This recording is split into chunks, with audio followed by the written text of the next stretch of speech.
It is given in the question that assets of 40 lakh and liabilities of 6,50,000 are purchased of Ginni limited.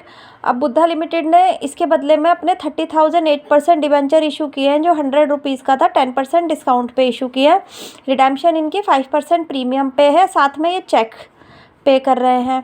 तो जो question में हमें ये question में जो नहीं दिया है वो है परचेज कंसीडरेशन। अब उसको हम कैसे निकालेंगे और जनरल एंट्रीज पास करनी है हमें।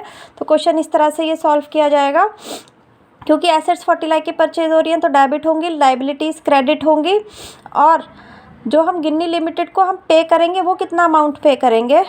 अब हम डिबेंचर्स जो इशू कर रहे हैं वो 30,000 90 रुपीज़ पे, क्योंकि डिस्काउंट पे है तो इतने रुपए के डिबेंचर्स प्लस ये चेक, यानी कि पेमेंट होगी 32 लाख की।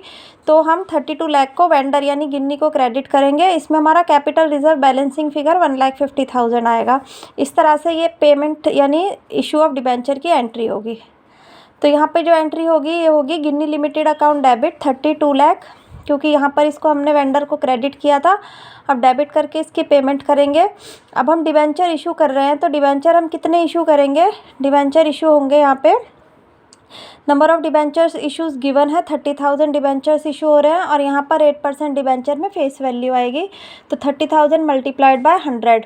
अब प्रीमियम ऑन रिडेम्पशन है तो 30,000 मल्टीप्लाइड बाय प्रीमियम जो है वो है 1,50,000 का। सो 1,50,000 हम प्रीमियम करेंगे, क्योंकि जो पर शेयर प्रीमियम है, पर शेयर प्रीमियम 5% है, तो 5% के अकॉर्डिंग ये हो जाएगा 5 रुपीज़ का। सो 1,50,000 हो जाएगा यहाँ पे, और बैंक से पेमेंट हो रही है 5 लाख की। अब ये डेबिट में लॉस का कितना आएगा।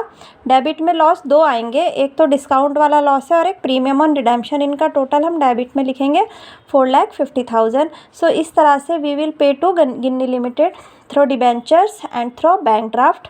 डिबेंचर्स की रिडेम्पशन प्रीमियम पे है और इशू डिस्काउंट पे है, तो इसीलिए ये वाली एंट्री होगी Ginni limited account debit, loss on issue of debentures account debit, 8% debenture account credit, premium on redemption credit to bank account.